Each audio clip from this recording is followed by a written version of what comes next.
Doorbell लगातार बज रही थी। दीपिका और माधव अपने आप को एक दूसरे में समाये हुए थे। दीपिका के नजदीक आकर माधव सिर्फ उसके सांसों की आवाज ही सुन पा रहा था। पर लगातार बजती डोरबेल ने दीपिका का मूड खराब कर दिया।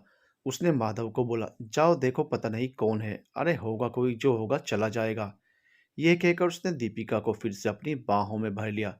पर कोई था जो कसम खाकर आया था कि दोनों के रोमांटिक मूड का कबाड़ा करके ही रहेगा। माधव बड़बड़ाते हुए दरवाजे की तरफ बढ़ा। एक छुट्टी ली थी, सोचा था विराट भी स्कूल चला जाएगा तो आज थोड़ा सा रोमानी हो जाएंगे और मजे करेंगे। पर किस्मत में ही कहाँ ये सब। माधव और दीपिका दोनों मुंबई की मल्टीनेशनल कंपनी में जॉब करते थे। एक बेटा था विराट जो आज स्कूल गया था।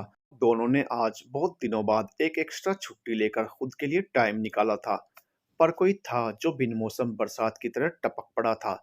बड़बड़ाते हुए ही माधव ने दरवाजा खोला। उस समय वो सिर्फ एक हाफ पैंट में था। दरवाजा खुलते ही उसकी आंखें फटी की फटी रह गई। सामने दरवाजे पर आंचल खड़ी थी। कौन थी आंचल? आंचल माधव की माँ थी। जब काफी देर तक माधव अंदर नहीं आया तो दीपिका भी बाहर आ गई। कौन आया है माधव बेबी? वो सिर्फ रेड कलर की शॉर्ट नाइटी में थी। यह कहकर उसने दरवाजे की तरफ देखा तो देखकर उसका सारा मूड हवा हो गया।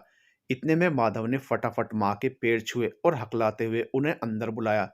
दीपिका उसी बेशर्मी के साथ उनके पास गई और पैर पर एक औपचारिकता निभाते हुए स्पर्श किया और ताना मारते हुए बोली कि आने से पहले खबर की जाती है, पर लोग तो खैर आए, अंदर आए। ऐसा कहकर दीपिका अंदर आ गई। माधव भी माँ का छोटा सा सदियों पुराना सूटकेस लेकर अंदर की तरफ बढ़ गया।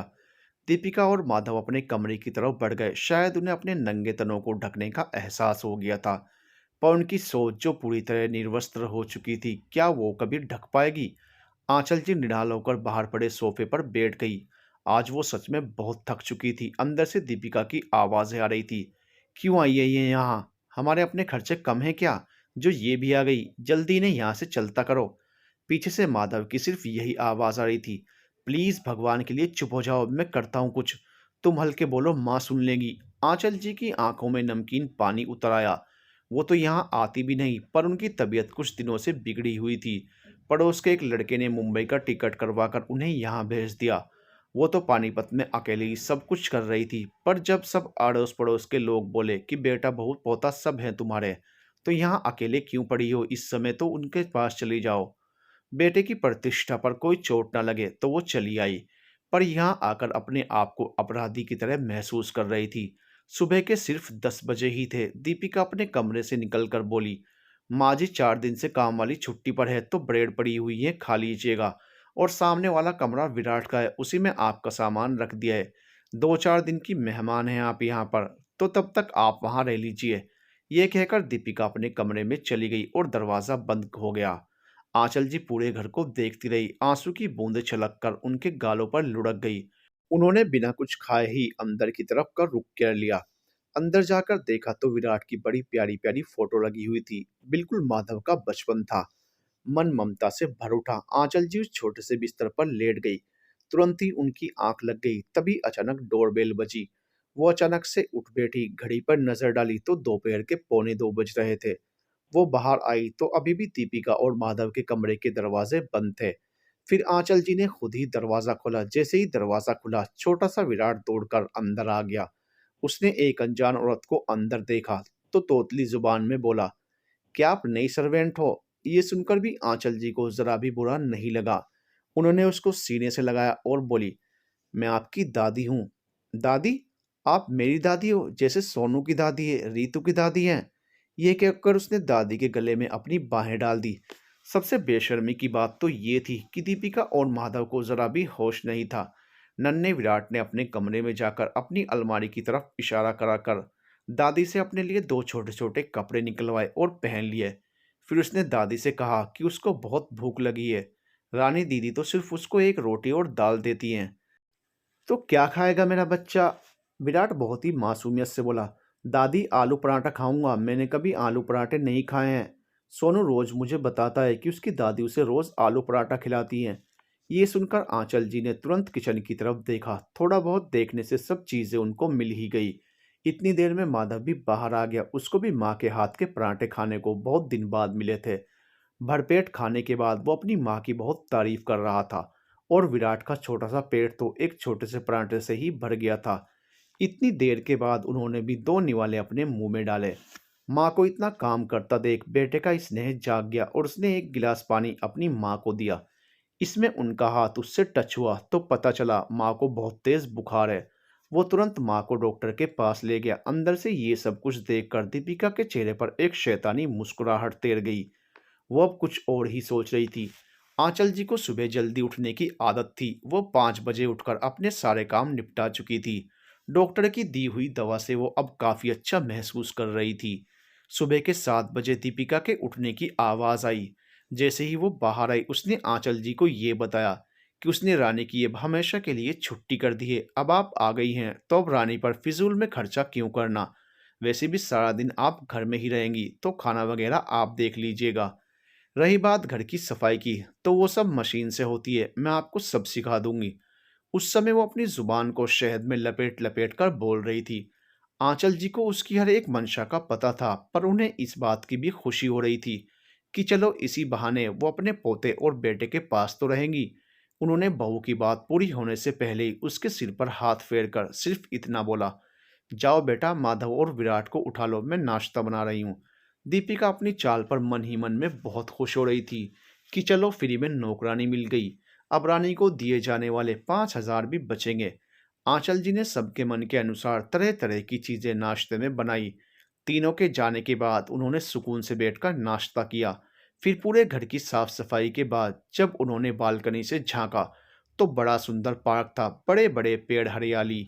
कई बुजुर्ग लोग वहां बैठे थे तो आंचल जी भी वहां जाकर एक पेड़ के नीचे बैठ गई। एक 2 साल का बच्चा जो अपनी बॉल से खेल रहा था उसकी बॉल लुढ़क कर आगे निकल गई। बच्चा जोर जोर से रोने लगा। आंचल जी को उस पर बड़ा प्यार आया। वो उसकी बॉल लेने गई। बॉल एक महिला के पैर के पास थी।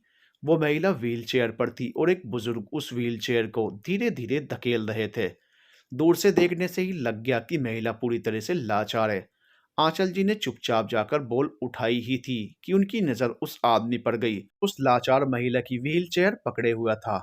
आंचल जी के पूरे शरीर में मानो करंट दौड़ गया। शरीर ने जुबान का साथ छोड़ दिया। उनका चलता हुआ जीवन जैसे आज से 30 साल पहले की समय सीमा पर पहुंच गया था।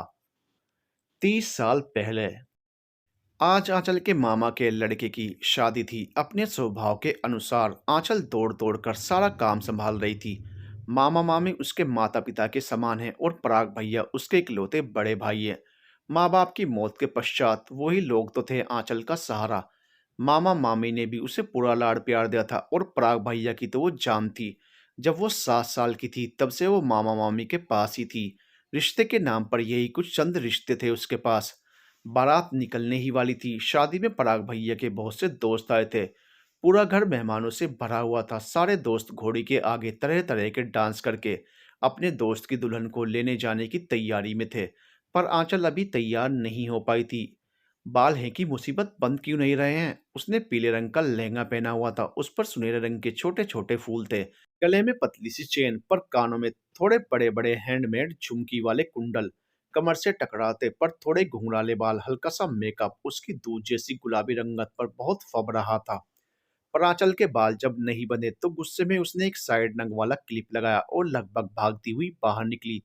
और तभी एक जोरदार टक्करी। उफ़ो! कौन है, दिखता नहीं है क्या? ये कहते हुए वो गिरने ही वाली थी अगर सामने वाले ने उसको कसकर थाम ना लिया होता। उस झटके में वो एकदम से उसकी बाहों में थी। सामने नजर उठाकर उसने फिर वही बात कही, देख कर नहीं चल सकते क्या आप? ये कहकर जैसे ही उसने अपनी बड़ी काली घनी पलकों को ऊपर उठाया तो सामने वाला अपने होश खो बैठा। उसको अपनी ओर ऐसे देखता हुआ देखकर वो हड़बड़ा गई। उसको भी एहसास हुआ तो उसने हल्के से वो मुलायम दूधिया कलाई छोड़ दी। परे लग रही थी वो। बाहर जिसने देखा उसकी आंखें उसी पर टिक गई। मामी उसको लगातार आवाज दे रही थी। वो आई मामी कहकर दौड़ती हुई भागी। ये सुमित था जो अपना दिल उस पर हार बैठा था। सुमित और पराग एक साथ जॉब करते थे। दोनों की मुलाकात वहीं हुई थी। कम समय में ही दोनों अच्छे दोस्त बन गए थे। आज पहली बार वो पराग के घर आया था। उसके साथ उसकी माँ भी थी। उसकी माँ को कैंसर था, पर उनका यहाँ आने का मेन कारण सिर्फ सुमित के लिए लड़की देखना था। दोनों की बिरादरी एक होने के कारण वो साथ चली आई। किसी बहाने शायद यहाँ कोई अच्छी घरेलू लड़की मिल जाए। लगता था उनकी खोज यहाँ पूरी हो गई थी। शादी संपन्न हो चुकी थी। सुबह आंचल हल्के मेहंदी कलर के सूट में और प्यारी लग रही थी। सुमित ने मन ही मन उसको अपनी पत्नी की जगह देख लिया था। घर आकर उसने माँ को तुरंत ही ये बताकर उन लोगों से बात करने को बोला। माँ तो फूली नहीं समाई। पूरी शादी में उन्होंने भी उस प्यारी सी भोली सी आंचल को ही पसंद किया था। माँ ने बिल्कुल भी समय ना गंवाते हुए तुरंत सुमित से कहा कि हम जाकर रिश्ते की बात कर लेते हैं। वो लड़की तो हीरा है, कहीं उसको कोई और जोड़ी ना ले जाए। सुमित एक अच्छा लड़का था। एमबीए करने के बाद वो एक अच्छी जॉब कर रहा था। पराग का दोस्त होने के नाते उसकी ज्यादा खोजबीन की जरूरत भी नहीं थी। इस रिश्ते से किसी को कोई एतराज नहीं था। आंचल का उस साल सिर्फ बीए ही हुआ था। आंचल उसके आगे पढ़ना तो चाहती थी, पर मामा मामी पर ज्यादा बोझ नहीं बनना चाहती थी। पर आंचल सिलाई कढ़ाई में बेहद निपुण थी। जिस कपड़े को छू ले उसकी कायाकल्प कर देती थी। ये उसके हाथ का हुनर भी था और शौक भी। जब आंचल से बात हुई तो उसकी हाँ ही हुई। वो अपने मामा मामी के फैसले से खुश थी। और होती भी क्यों नहीं। सुमित एक बहुत ही स्मार्ट पढ़ा लिखा इकलौता लड़का था। उसको कोई भी लड़की आसानी से मिलती, पर उसको मासूम सी चंचल पसंद आई थी। ये उसके लिए गर्व की बात थी। सुमित की माँ का कैंसर लगभग आखिरी स्टेज पर ही था। इसलिए उनकी खुशी की खातिर 2 महीने में ही आंचल श्रीमती सुमित बनकर उसके घर आ चुकी थी। सुमित भी उसको अपनी जीवन संगिनी के रूप में पाकर बहुत खुश था। उसने उस घर को अपनी मेहनत से स्वर्ग बना दिया। माँ जी की भी दिन रात सेवा करती थी, पर उस बीमारी ने एक दिन उनको काल का ग्रास बना ही दिया। बहुत रोई थी वो उस दिन। एक बार फिर अनाथ हो चुकी थी। पर समय का पहिया कहाँ रुकता है। सुमित के प्यार से उसकी जिंदगी परी लोक की राजकुमारी की तरह चल रही थी। उसको अपनी किस्मत पर यकीन नहीं आता था कि उसको इतना प्यार करने वाला जीवन साथी मिला है। सुमित की छोटी सी सैलरी में वो ना केवल घर चलाती, बल्कि पैसे बचाकर उसने बराबर में पड़ा एक 100 गज का मकान खरीद लिया। अब उसका घर और बड़ा हो चुका था। वो अक्सर कहती कि सुमित, मैं अपना सिलाई कढ़ाई का स्कूल खोलूंगी। शादी को 2 साल हो चुके थे। अब तो नन्हा माधव भी जिंदगी का हिस्सा बन गया था। सब जगह उसकी तारीफ होती। दोनों का प्यार एक मिसाल बन चुका था। सुमित के प्यार ने उस रूप यौवन की मानो बरसात कर दी थी। सुमित जब उसे अपनी बाहों में भरकर कहता कि आंचल तुम बिन मैं अधूरा हूं, उसकी एक एक प्यार की मोहरें आंचल अपनी झोली में समेटती जाती। अनगिनत प्यार की रातें वो आंचल पर उड़ेलता, पोर पोर प्यार से भर देता था। आंचल को अपने ऊपर रश्क होता। उसे लगता कि वो किसी रियासत की महारानी है। सुमित वहां का राजा। आंचल, आंचल कहाँ हो तुम? सुमित चिल्लाया जा रहा था। आंचल दौड़ती हुई आई। क्या हुआ, सब ठीक तो है? अरे बाहर तो आओ, देखो तो मैं क्या लाया हूँ। आंचल किचन में से तुरंत भागती हुई बाहर आई। सुमित उसको लगभग खींचता हुआ घर के मेन गेट पर ले गया। देखो ना आंचल, मैं तुम लोगों के लिए क्या लाया हूँ। आंचल को अपनी आंखों पर विश्वास नहीं हुआ। सामने एक चमचमाती व्हाइट कार खड़ी थी। चलो ना आंचल, माधव को भी ले आओ। हम लोग मंदिर चलेंगे, उसके बाद लॉन्ग ड्राइव पर, फिर आइसक्रीम भी खाएंगे। चलो जल्दी से आ जाओ। आंचल का दिल मोर जैसा नाच रहा था। अभी पिछले महीने ही सुमित का प्रमोशन हुआ था। सैलरी पहले वाली जॉब से दुगनी थी। बस रोजाना पानीपत से दिल्ली जाना था। अब कार आने से सुमित आराम से जा पाएगा। ये सोचकर आंचल को बहुत सुकून हो रहा था। वो भगवान से सिर्फ यही दुआ कर रही थी, उसकी खुशियों को किसी की नजर न लगे, उसकी खुद की भी नहीं। आज सुबह से ही जोरदार बारिश हो रही थी। आंचल कह रही थी कि सुमित, आज आप ऑफिस से छुट्टी ले लो। पता नहीं कितना खराब मौसम है, ऐसे में गाड़ी चलाकर आप पानीपत से दिल्ली तक जाओगे। मुझे बहुत घबराहट हो रही है। सुमित भी पूरी शरारत से उसको अपनी बाहों में भरते हुए बोला। जाना भी कौन चाहता है इस रोमांटिक मौसम में? दिल तो बस ऐसे ही तुम्हें बाहों में भरे रहने का ही कर रहा है। लेकिन क्या करूं जान, आज बहुत ज़रूरी मीटिंग है और नई जॉब है तो जाना ही पड़ेगा। लेकिन मैं जल्दी आ जाऊंगा, और जो काम अधूरा छोड़कर जा रहा हूं वो भी तो पूरा करना है। ऐसा कहकर एक शरारती सी मुस्कान उसके चेहरे पर तैर गई, जिससे आंचल के गाल सुर्ख हो गए। आप बिना, चलो उठो फिर रेडी हो जाओ, मैं नाश्ता बना लूं। उस रोज आंचल उसको बाहर तक छोड़ने आई और तब तक हाथ हिलाकर बाय करती रही जब तक उसकी कार आंखों से ओझल नहीं हो गई। सुमित आज रोज की अपेक्षा गाड़ी धीरे चला रहा था। बारिश भी लगातार जारी थी। ऐसे में तेज गाड़ी चलाना उसके लिए जानलेवा हो सकता था। रास्ते में बने शेड के नीचे से दूर से उसे एक साया दिख रहा था, जो बहुत जोर जोर से हाथ हिला रहा था। ऐसे में गाड़ी रोके या ना रोके, इसी असमंजस में गाड़ी उस साये के करीब पहुंच चुकी थी। देखा एक लड़की है जो अपने आप को उस तूफानी बारिश से बचाने की पूरी कोशिश कर रही थी। गाड़ी के बंद शीशे, उस पर तेज बारिश, कुछ समझ नहीं आ रहा था कि वो इशारों में क्या कह रही थी। थोड़ी देर में वो कार के दरवाजे पर आ गई और शायद दरवाजा खोलने को कह रही थी। ना चाहते हुए भी सुमित ने अंदर से डोर लॉक खोला। वो सीधे गाड़ी की सीट पर बैठ गई। थैंक यू, अच्छा हुआ कम से कम कोई तो दिखा, वरना आज तो पता नहीं मेरा क्या होता। वो बोले ही जा रही थी, सुमित उसको बीच में टोकते हुए बोला, हेलो मिस, ये क्या है? सॉरी सॉरी, प्लीज मेरी बस छूट गई है, मुझे दिल्ली तक जाना है। जॉब है मेरी वहाँ, प्लीज आप मुझे थोड़ा आगे तक ऐसी जगह पर ड्रॉप कर दीजिए जहाँ से मुझे कोई सवारी मिल जाए, प्लीज प्लीज। ओके ओके, आप मेरे साथ ही चलें, मैं भी दिल्ली तक ही जा रहा हूँ, छोड़ दूंगा आपको वहां तक। Oh really so sweet of you. Sumit भी सोच रहा था कि क्या मुसीबत है, लेकिन इस सुनसान जगह पर उसको छोड़ना भी तो मुनासिब नहीं था। इसी बीच उसने एक नज़र उसकी तरफ देखा। शॉर्ट हेयर, बिल्कुल स्टाइलिश, आंखें काली, बड़ी खूबसूरत तो थी ही। उस पर करीने से लगा काजल, आईलाइनर, होठों पर गुलाबी रंग का लिप कलर, उस पर पोल्का डॉट्स की वो लाल काले रंग की साड़ी, स्लीवलेस ब्लाउज के साथ भीगी हुई वो और ज्यादा आकर्षक लग रही थी। इतना अंदाजा तो लग गया था कि उसकी उम्र यही कोई 30 के आसपास होगी। इतने में उसने अपने स्टाइलिश से बैग से एक छोटा टॉवेल निकाला और खुद को पहुंचते हुए सुमित से बोली, by the way my name is Rajni and yours. Sumit ने हल्के से जवाब दिया, सुमित। Nice name. सुमित ने भी हूं में जवाब देकर चुप रहना ही ठीक समझा। इस पर वो शरारत से बोली, क्या बात है, क्या गर्लफ्रेंड ने किसी और लड़की से बोलने से मना किया है? ये सुनकर सुमित तब गया। हेलो श्रीमती जी, मैं शादीशुदा हूँ और एक बच्चे का बाप भी हूँ। क्या? Are you serious? I mean you are so smart and handsome. आपको देखकर तो नहीं लगता है। ओके ओके फाइन, थोड़ा चुप रहकर वो बोली, और हाँ एक और बात, मैं मिस हूँ, अभी तक मिसेज नहीं बनी हूँ। इस पर खुद ही वो जोर से खिलखिलाकर हंस पड़ी। उसकी हंसी इतनी प्यारी थी कि सुमित भी मुस्कुराने से खुद को रोक नहीं पाया। पूरे रास्ते वो बोलती रही और सुमित सुनता रहा। दिल्ली आ चुकी थी। सुमित ने उसको उसके ऑफिस तक ड्रॉप किया। बदले में उसने थैंक यू सो मच कहकर अंदर की तरफ का रुख कर लिया। सुमित ने भी अपनी मीटिंग के बाद वापस अपने घर का रुख किया। घर पहुंचते ही सुमित ने यह घटना आंचल को बताई। फिर दोनों अपने अपने कामों में लग गए। 3 दिन बाद वो फिर उसको वहीं खड़ी दिखाई दी। सुमित ने गाड़ी का फ्रंट डोर ओपन करते हुए उसको बोला, आइए मिस, लगता है फिर आपकी बस मिस हो गई है। वो मासूम सा मुंह बनाकर बोली, हाँ Sumit please drop me. Sumit बोला, डोर उसी के लिए खोला है, अब जल्दी बैठो वरना कहीं मेरा इरादा ना बदल जाए। इतना सुनते ही वो झट से बैठ गई। अब तो ये रोज का सिलसिला बन पड़ा। कभी वो खुद बस छोड़ती तो कभी सुमित उसको खुद ही अगले दिन की लिफ्ट ऑफर करता। एक दिन सुमित ने रजनी से पूछा कि रजनी, तुम इतनी सुंदर हो, इंटेलिजेंट हो, तुमने शादी क्यों नहीं की? इस पर रजनी ने उसकी तरफ देखा और उसकी आंखों में आंखें डालते हुए कहा कि मुझे तुम जो नहीं मिले थे सुमित। ये कहकर उसने अपनी मर्यादा की पहली हद पार की थी। सुमित पर जैसे एक काला जादू सा हो गया हो। जाने किस आवेश में आकर उसने रजनी के नाजुक होंठों को छू लिया। अगले ही पल उसे करंट लगा और वो चिल्लाने लगा, ये गलत है, मैं शादीशुदा हूँ, मेरी बीवी है, बच्चा है, कल से तुम्हारे मेरे रास्ते अलग। ये कहकर उसने गाड़ी में जोरदार ब्रेक लगाया। दिल्ली आ चुकी थी। उसने रजनी को कभी दोबारा ना मिलने के लिए उतारा था। रजनी की आंखों में भी आंसू थे। वो दौड़कर अंदर की तरफ चली गई।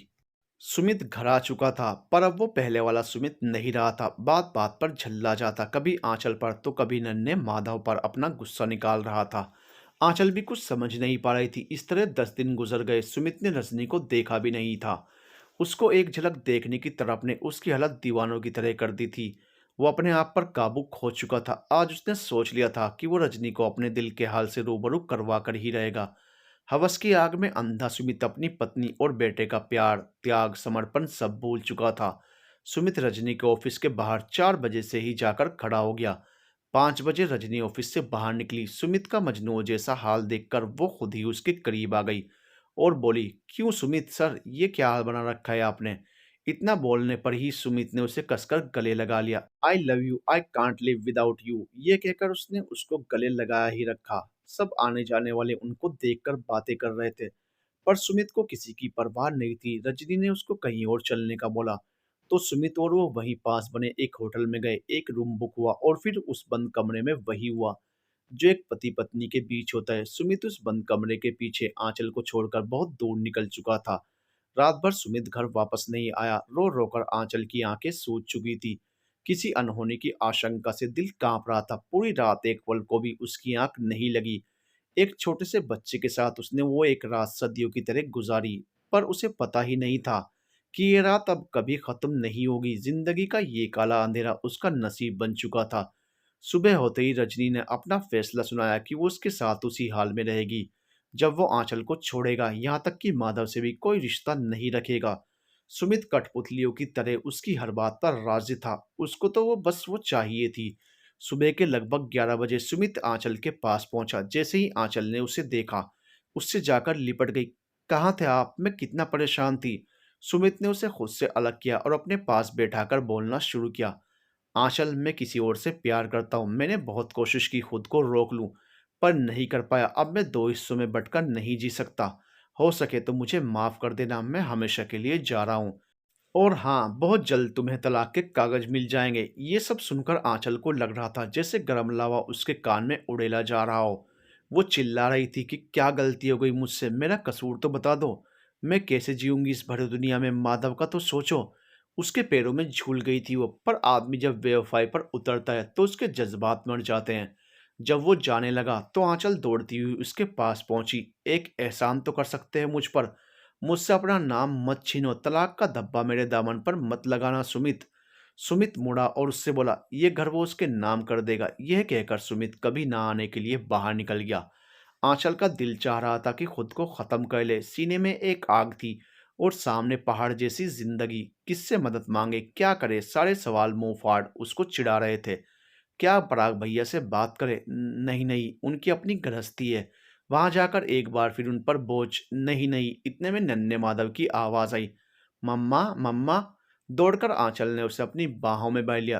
तू है ना मेरे जीने का सहारा, मैं सब कर लूँगी। पूरी हिम्मत बटोरकर उसने खुद को खड़ा किया। माधव को तैयार करके उसने पड़ोस की भाभी के यहाँ छोड़ा और चल दी उस बड़ी सी दुनिया में अपनी किस्मत आजमाने। कुछ समझ नहीं आ रहा था, पर बीए पास महिला को भला क्या ही काम मिलता। वो चले जा रही थी। अचानक एक बोर्ड पर लिखा था, टेलर चाहिए।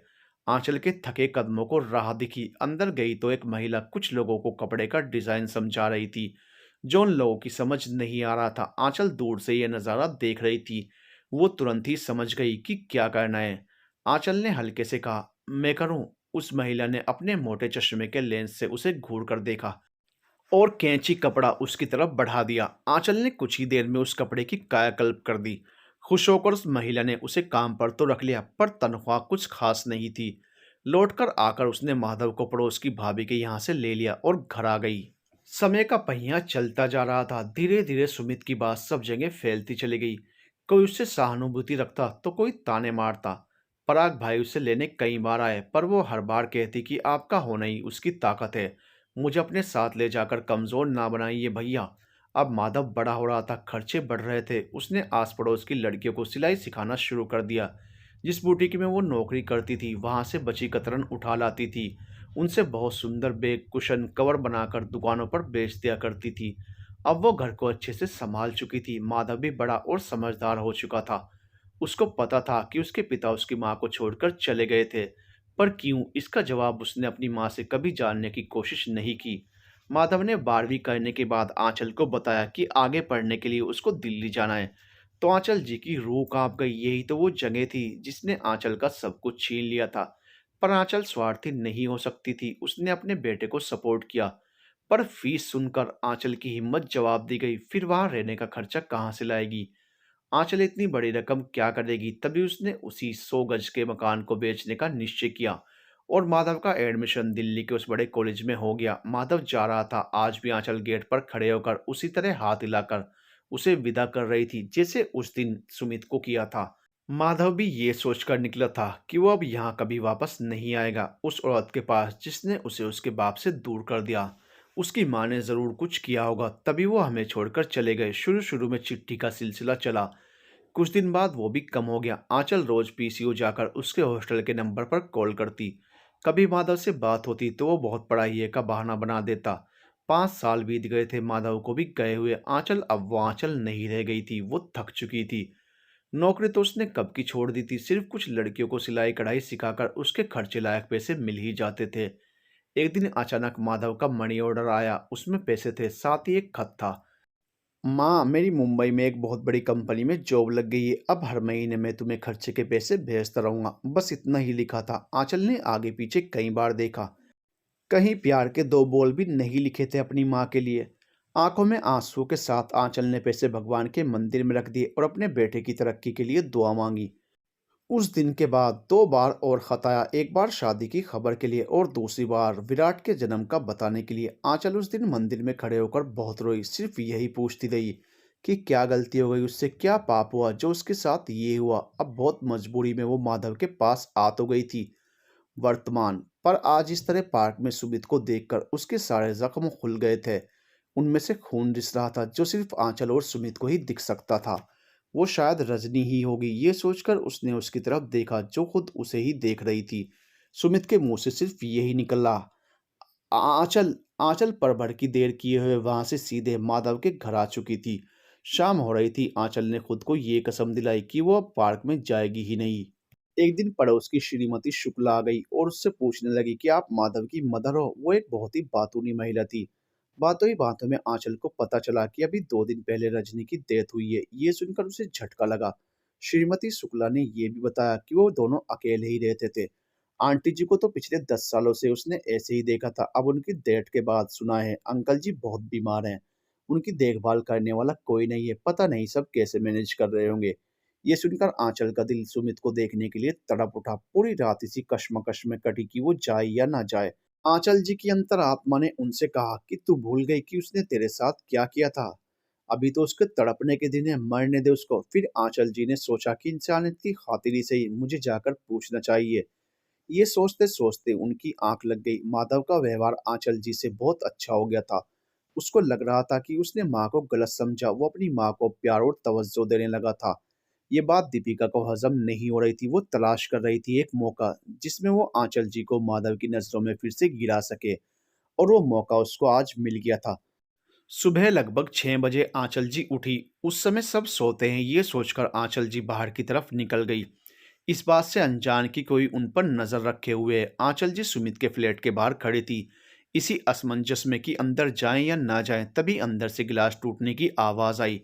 आंचल जी एक झटके में घर के अंदर दाखिल हो गई। आंचल जी को देखकर सुमित के मुंह से निकला, आंचल तुम आओगी, मुझे यकीन था। आंचल, यह कहते कहते ही सुमित चक्कर खाकर गिर ही जाता अगर आंचल जी नहीं संभालती।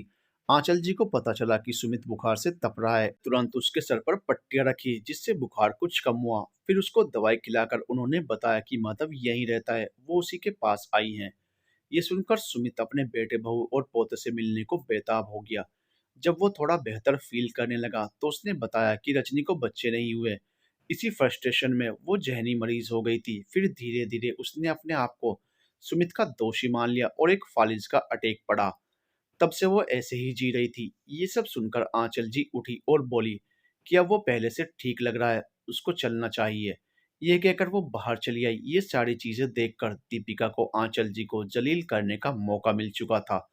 दीपिका आंचल जी के पहले ही घर पहुंच गई। जैसे ही आंचल जी ने घर में कदम रखा, उसने माधव को उठाकर जोर जोर से चिल्लाना शुरू कर दिया, उठो देखो जरा अपनी सती सावित्री माँ की करतूत, पूछो इनसे कहाँ से आ रही हैं ये महारानी।